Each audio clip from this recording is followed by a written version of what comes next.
बाबा साहब ने भी कहा, संतराम बी प्रजापति ने जाति पाति तोड़क मंडल में भी कहा कि अंतर जाति विवाह से समाज के बीच में जो खाई है वो कम होगी। स्टालिन की खोज में है उत्तर प्रदेश के लोग।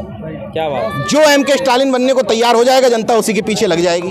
वैज्ञानिक दृष्टिकोण रखने वाले लोग हैं, ऐसे लोग हैं जो मानववादी लोग हैं।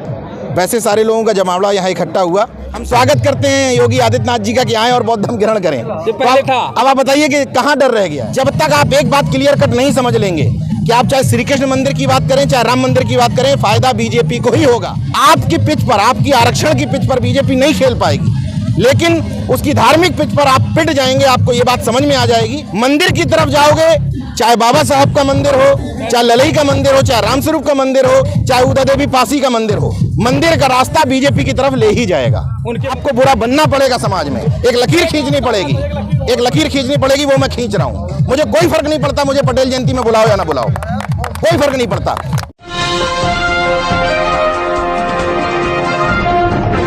हमारे साथ आज है निजय पटेल, नेशनल जनता संपादक हैं। आए हैं आजमगढ़ में आप डॉक्टर लक्ष्मण यादव की शादी की बधाई देने। क्या कहेंगे आप यहाँ पर इनकी शादी के बारे में, क्या कहेंगे? शादी के बारे में जो विचार हम लोग लगातार मंचों से बोलते हैं, हम लोग जिस बात को बार बार प्रसारित करते हैं कि अंतर जाति विवाह एकमात्र तरीका है। बाबा साहब ने भी कहा, संतराम बी प्रजापति ने जाति पाति तोड़क मंडल में भी कहा कि अंतर जाति विवाह से समाज के बीच में जो खाई है वो कम होगी।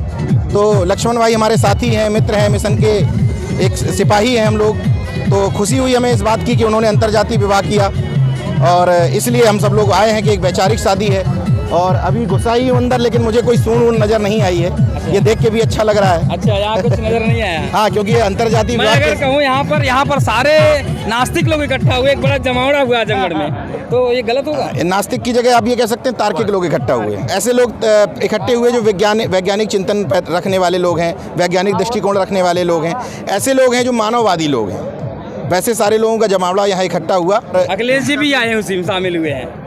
अखिलेश जी आए हैं। अब अखिलेश जी क्या समझ के, कितनी सोच समझ करके आए हैं, कितना उस चीज़ को आगे अडॉप्ट करेंगे, ये अलग बात है, लेकिन आए हैं तो अच्छी बात है।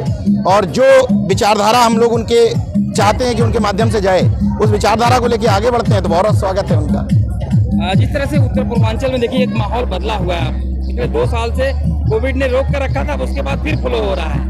चाहे बनारस में देख लीजिए, आजमगढ़ देख लीजिए, जौनपुर देख लीजिए, बहुत सारे इसमें जो अपने तार्किक वाली बात कर लोगों कहीं वो लोग पैदा हो गए हैं। तो कहीं न कहीं सरकार को बदल सकते क्या है लोग? मैं अभी गोरखपुर से लौटा हूँ। लोगों के मन में एक तरह का खौफ पैदा है, लेकिन गोरखपुर में आज खुद योगी आदित्यनाथ जी मौजूद थे। उन्हीं के सीएम आवास से चंद कदम दूर, मंदिर से चंद कदम दूर जमावड़ा था बौद्धों का, और ठोक करके वहाँ मिशनरी बात हो रही थी। यहाँ तक कि सुमित्रा देहरा जी ने तो ये कह दिया कि हम उनकी घर वापसी कराने आए हैं। हम स्वागत करते हैं योगी आदित्यनाथ जी का कि आए और बौद्ध धर्म ग्रहण करें। अब आप बताइए कि कहाँ डर रह गया है। इसका मतलब है कि जब गोरखपुर की धरती से ये आवाज़ हो सकती है, तो यानी कि आहट तो है ही है। बस इतना अंतर है कि एमके स्टालिन की खोज में है उत्तर प्रदेश के लोग। क्या बात। जो एमके स्टालिन बनने को तैयार हो जाएगा, जनता उसी के पीछे लग जाएगी। तो अखिलेश जी भी तो उसी रास्ते में निकल रहे हैं, धीरे धीरे निकले तो 2 कदम जाते हैं, 3 कदम पीछे जाते हैं। दिक्कत ये है कि 6 दिन फोटो सामाजिक न्याय की आती है, 7वें दिन कहीं ना कहीं चरणों में झुकी हुई जाती है। वो 7वें दिन के लिए कन्फ्यूजन हो जाता है। जैसे हम लोग एक त्योहार आ जाता है। जैसे हम लोग ये मानते हैं कि हाँ ठीक है, राजनीति में बहुत सारी चीजें दिखावे के लिए करनी होती है, लेकिन जब राजनीतिक आपकी यात्राएं निकलना शुरू हो रही है, उसको आप सॉफ्ट हिंदुत्व कह रहे हैं। आप भी नैमी सारे और उन्हीं सारी जगह से कर रहे हैं। जब तक आप एक बात क्लियर कट नहीं समझ लेंगे कि आप चाहे श्री कृष्ण मंदिर की बात करें, चाहे राम मंदिर की बात करें, फायदा बीजेपी को ही होगा। जब आप मंडल की बात करेंगे, जब आप सामाजिक न्याय की बात करेंगे, तब आपकी पिच तैयार होगी। आपकी पिच पर, आपकी आरक्षण की पिच पर बीजेपी नहीं खेल पाएगी, लेकिन उसकी धार्मिक पिच पर आप पिट जाएंगे। आपको ये बात समझ में आ जाएगी तो बैतरणी से पार हो जाएंगे। नहीं समझ में आएगी तो फिर डूब जाएंगे। तो कृष्ण के वंशज हैं, कैसे पिट जाएंगे? ललई हमारे पूर्वज थे, और अगर यहाँ पर आए हैं अखिलेश जी, तो उनको समझना चाहिए कि यहाँ ललई वाले लोग ज्यादा हैं। ये देखिए, ललई वाले हमारे जनवादी साथी है, श्री कृष्ण के वंशज हैं, उससे कोई तकलीफ नहीं है, लेकिन श्री कृष्ण के उस रूप को अपने ऊपर लेना है जो श्री कृष्ण असुर था, जो श्री कृष्ण जनता का पालन करने वाला था, उस स्वरूप को आप रखिए, कोई दिक्कत नहीं है। वो श्री कृष्ण जो पशुपालक से आते थे, कोई दिक्कत नहीं है, लेकिन तुम पूजने वाला श्री कृष्ण, मोरपंखी वाला श्री कृष्ण लोगे तो वो तो भाई बीजेपी को फायदा पहुंचाओगे। इसलिए क्योंकि नारा स्पष्ट समझ लीजिए कि अयोध्या तो झांकी है, मथुरा काशी बाकी है। तुम इतना मुद्दा उठाओगे, वो इतना उठाने को तैयार बैठे हैं। मंदिर की तरफ जाओगे, चाहे बाबा साहब का मंदिर हो, चाहे ललई का मंदिर हो, चाहे रामस्वरूप का मंदिर हो, चाहे उदा देवी पासी का मंदिर हो, मंदिर का रास्ता बीजेपी की तरफ ले ही जाएगा, उनके मुकाम पे ले जाएगा। एकदम स्पष्ट पिच है। उस पिच पर चलोगे, इतनी धुआंधार बैटिंग होगी तुम्हारे खिलाफ कि बाउंड्री के पार गेंद, और अपनी पिच तैयार करोगे सामाजिक न्याय की पिच, तो बीजेपी इतनी बुरी तरीके से पिटेगी जैसे कर्नाटक में पिटी। कांग्रेस जैसी पार्टी जिसको नागनाथ सापनाथ आप कह देते हैं, उसने कह दिया कि बजरंग दल बैन करेंगे, और सामने बजरंग बली आए लेकिन झुकी नहीं। नतीजा सामने है। सॉफ्ट हिंदुत्व तो क्या होता है? तो जब आदमी कहता है कि हमें जब उथला चाहिए तो निरहुआ ही ठीक है, इसी को चुन लेते हैं। आपको क्लियर कट धर्मेंद्र यादव जब यहाँ से लड़ने आए तो 4-4, 5-5 मंदिर जो घूम रहे थे, तो आदमी ने कहा जब मंदिरे वाला यादव चाहिए तो निरहुआ में क्या बुराई है? उनको यादव चाहिए था ललई वाला यादव, उनको चाहिए था आरक्षण में लड़ने वाला यादव, उनको ऐसा यादव चाहिए था जो सामाजिक न्याय पर बोले, लेटरल एंट्री पर बोले, और सीधे सीधे कमंडल के खिलाफ मंडल की लड़ाई शुरू कर दे। आप जैसे ही कंफ्यूज होते हैं, आदमी कहता है भूपेंद्र यादव में क्या बुराई है? जब ऐसे कंफ्यूज ही चाहिए तो सत्ता के साथ ही चले जाओ भाई, क्या बुराई है?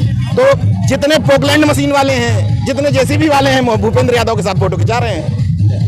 इस तरह से आप देखा जाए तो लक्ष्मण यादव के साथ में मिलते, कभी कभी नीरज भाई पटेल, एक नवीन कुमार जी के साथ मिलते हैं, आप रावण के साथ मिलते हो, और कई लोग के साथ मिलते हो। तो जो धार्मिक लोग हैं, पटेल, ओबीसी बैकवर्ड, इनको ये आपसे क्या शिकायत करते हैं? जैसे हमारे घर में कोई शादी का कार्ड लेके आता है सूंड वाला, तो वो हमसे पूछता है क्या कि तुम्हारी सूंड में आस्था है कि नहीं? वैसे ही हम उससे क्यों पूछे कि भाई तुम्हारी किस में आस्था है कि नहीं?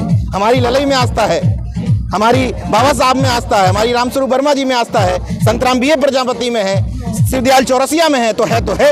अब तुम्हारी तकलीफ की हम चिंता क्यों करें? बाकी तकलीफ तो होती है। जैसे जब आपके किसी काम से पाखंडियों को मिर्ची लगने लगे, समझ लो आप सही दिशा में चल रहे हैं। तो अगर हमारे किसी काम से मिर्ची लगती है हमारी अपनी जाति को, जब तक आप जाति के द्रोही नहीं बनेंगे, आप बहुजन समाज का काम नहीं कर सकते। आपको अपनी जाति में विरोधी बनाने पड़ेंगे, इसलिए क्योंकि जब आप ईमानदारी से काम करोगे, आपकी जाति आपके खिलाफ सबसे पहले खड़ी होगी। जैसे ललई बाबा के खिलाफ खड़ी हुई थी हमारे, वैसे ही हमारे खिलाफ खड़ी होगी। तो क्या दिक्कत है? कोई दिक्कत नहीं। अगर हम ये मैनेज करते रहे, ये हो रहा है क्या? अगर हम ये मैनेज करते रहे, कुर्मी भी मैनेज बना रहे, जातिवादी कुर्मी, पाखंडी कुर्मी, और हमारा अर्जक संघ वाला भी कुर्मी मैनेज रहे, तो हम दोगले हैं। फिर हम दोनों को एक साथ मैनेज नहीं कर सकते। आपको बुरा बनना पड़ेगा समाज में, एक लकीर खींचनी पड़ेगी, एक लकीर खींचनी पड़ेगी। वो मैं खींच रहा हूँ। मुझे कोई फर्क नहीं पड़ता मुझे पटेल जयंती में बुलाओ या ना बुलाओ, कोई फर्क नहीं पड़ता। मेरे जिले में, ये मेरे जिले के हैं, मेरे जिले में मेरे खिलाफ में कुर्मियों ने फतवा जारी किया, नीरज पटेल को आज के बाद सरदार पटेल जयंती में नहीं बुलाना। इसके बाद आज मेरी क्या स्थिति है? संत गाड़गे जयंती में मुख्य अतिथि नीरज पटेल, बाबा साहब जयंती में मुख्य अतिथि नीरज पटेल, संतराम बीए प्रजापति जयंती में मुख्य अतिथि नीरज पटेल, माता दी मंगी जयंती में मुख्य अतिथि नीरज पटेल। तुम एक में ना बुलाओ यार, पूरा बहुजन समाज हमारे साथ खड़ा है, क्या फर्क पड़ता है? जिस तरह शादी इन्होंने किया है, देखा जाए तो अनुसूचित जात में, तो ये न कहें यादव लोग कि हमारी शादी देखो राजभर गाँव हमारे रिश्तेदार है, हमारी शादी हुई है किसी दलित चमार बस्ती में हुई है, फलाने चमार हमारे रिश्तेदार हैं, यादव कुल करके, पटेल कुल करके, तो कितना बढ़िया होगा। ये क्या संदेश है? नहीं, इसमें थोड़ा सा एक फर्क है। इसमें लक्ष्मण भाई से भी मेरी बात हुई थी, थोड़ा सा एक फर्क है। हमें ये नहीं दिखाना है कि हमारी शादी कहीं और वैसे हुई है। ये तो सामंती सोच हो गई कि हम अगर एहसान दिखाएं। इस बात को समझिए। नहीं, मैं आपकी बात से बिल्कुल सहमत हूँ, लेकिन हमें इस बात का भी ध्यान रखना है कि हमारे इस दिखावे से किसी को तकलीफ भी ना होने पाए। हम ये कहें कि भाई बराबरी में हमारा रिश्ता जुड़ा है, क्या दिक्कत है इसमें? उसको उस भाव के साथ नहीं कि हमने किसी के साथ एहसान कर दिया है, इस भाव के साथ कि हमारे रिश्तेदार जुड़ गए हैं। मैं तो मंचों से कहता हूँ कि जिस दिन हम कहेंगे हमारे मौसा जी राजभर हैं, जिस दिन हम कहेंगे हमारे फूफा जी गौतम हैं, जिस दिन हम कहेंगे कि हमारे चाचा जी यादव हैं, उस दिन कोई जरूरत नहीं, संघ, आरएसएस, बीजेपी सब खत्म, सारे एजेंडे खत्म। यही अल्टीमेट सॉल्यूशन है। युवाओं को क्या संदेश देंगे? आप लोग, हम लोग तो शादी कर लिए हैं, मौका नहीं मिला, मन करता है कि एक मौका मिले तो कुछ करें, अब वो नहीं। मैं देखिए कोई बात थोपना नहीं चाहता, मैं सिर्फ इतना निवेदन करना चाहता हूँ युवाओं से। मैं जैसे कोई मेरे घर आता है लाल धागा बांध के, तो उससे पूछता हूँ कि पाखंड विरोधी हो या नहीं। अगर पाखंड विरोधी है तो कहता हूँ आइडेंटिटी कार्ड काट लो, पाखंड विरोधी नहीं है तो ना काटो।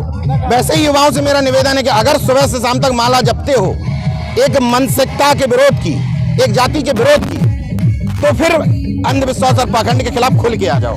और अगर तुम कहते हो कि मैं इनका गुलाम हूँ, मुझे कोई दिक्कत नहीं। एक रमाकांत यादव ने धागा कटवाया है, आपने उन्होंने खबर चलाई है, आज बेचारे जेल में हो, 3 महीने सजा हुई। कोई बात नहीं, हम आप भी जाएंगे कभी ना कभी, क्या दिक्कत है। जब किसी मिशन में आप बढ़ते हैं तो आपको एक चीज के लिए तैयार रहना पड़ता है। मैं 14 दिन की न्यायिक हिरासत के लिए हमेशा तैयार हूँ, क्योंकि रहना पड़ेगा ना यार तैयार। हम ये भी सोचते रहे कि इस तरफ का एक्सट्रीम सम्मान भी लेते रहें, हाई सम्मान भी मिलता रहे, हाई जाति भी ना छूटे, नुकसान भी ना हो। तो ऐसा तो नहीं हो सकता कि अच्छाई सम्मान हमारे खाते में। ये सब लोग, आप लोग जो सम्मान दे रहे हैं ना विचारधारा की वजह से, तो ऐसा नहीं हो सकता कि सम्मान हमारे खाते में। जेल जाने के लिए भाई है हमारा, हम सम्मान ले रहे हैं तो हम ही जाएंगे ना। तो रमाकांत यादव जी को उन यादवों की नजर तरह नहीं देखा गया जिन्होंने लोगों का खून चूसा। रमाकांत यादव जी, मुझे खुशी है कि मेरा अग्रज दबंग की छवि में था, जो प्रजापति के साथ अन्याय होने पे खड़ा हो जाता था। इस आजमगढ़ की बात कर रहा हूँ, रमाकांत जी को कभी कोई नहीं कह पाया कि किसी कमजोर का प्लॉट कब्जा कर लिया या कुछ कर लिया कर। उनकी दबंगई दूसरे टाइप की थी, जो सामंतियों के खिलाफ थी। इसलिए रमाकांत जी का जेल जाना डिफरेंट है और अन्य किसी मुजरिम का जेल जाना में फर्क है। कोई दिक्कत नहीं, कुर्बानियां देने पड़ती हैं। जगदेव बाबू ने तक कुर्बानियां दी, जान की कुर्बानी दे दी। यहाँ तो क्या फर्क पड़ता है, थोड़ी बहुत दिन के लिए जेल ही गए हैं, लेकिन लोगों के दिलों में है, इस बात का अंतर है। बिल्कुल, हमने उनके चक्कर में पूरे आजमगढ़ से बनारस तक पैदल यात्रा निकलवाई थी लोगों से, जन जागरण के लिए। रमाकांत यादव किए क्या है लोगों के लिए, किस मुद्दे में गए हैं, किस केस में गए हैं। मैं संवैधानिक व्यक्ति हूँ, मैं कोर्ट की मर्यादा को तोड़ते हुए न्यायिक प्रक्रिया में नहीं आना चाहता। लेकिन मैं ये कहता हूँ कि निश्चित तौर पर जो उनका स्वभाव था, न दबने वाला, रीढ़ की हड्डी उनकी सीधी थी, वो एक बड़ी वजह है कि आज उनको जेल भेजकर उनके लोगों का मनोबल तोड़ने की कोशिश की गई है। एक सवाल और है, आप 24 की जो राजनीति हो रही है, सही बताइएगा पत्रकारिता की दृष्टि से देख के, ना कि राजनीतिक तौर पे, क्या माहौल बन रहा है सर? क्या बीजेपी जा सकती है या विपक्ष एक पलड़े में सब खड़े हो जाएंगे या नहीं? साथ मिलना, प्रेस कॉन्फ्रेंस करने से माहौल बन रहा है, सिर्फ माहौल। अंतर समझिएगा, आप सपा ऑफिस में बड़ी बड़ी होर्डिंग लगा दीजिए, यूपी प्लस बिहार गई मोदी सरकार, इनसे फर्क नहीं पड़ने वाला है। तुम्हें जमीन पे काम दिखाना पड़ेगा। एक चीज, टिकट वितरण में वो काम दिखाना पड़ेगा। अपने से अन्य जाति के लोगों को जब साथ में लाओ तो बड़प्पन दिखाना पड़ेगा कि तुम उनको इज्जत और सम्मान दे रहे हो। जो कॉम्बिनेशन बनाने की कोशिश प्रेस कॉन्फ्रेंस में हो रही है, वो कॉम्बिनेशन जमीन पर लाना पड़ेगा और परिवर्तन हो जाएगा। लेकिन दिल बड़ा करना पड़ेगा, दिल इतना सा रहेगा तो चीजें नहीं बदलेंगी। आपके मित्र रावण क्या गठबंधन करेंगे किसी पार्टी से की बात? वो बताएं, उनका राजनीतिक फैसला है। मैं तो उनका वहां तक मित्र हूँ जहां सामाजिक न्याय की बात है। पॉलिटिकल एंगल पर वो उनकी पार्टी जाने कि वो किससे क्या करेंगे, इसमें मेरा कोई हस्तक्षेप नहीं है। हाँ, यहाँ पर मेरा हस्तक्षेप होता है, किसी के साथ नाइंसाफी हो रही है तो हम लोग आपस में बात करते हैं कि वहाँ पहुँचना चाहिए।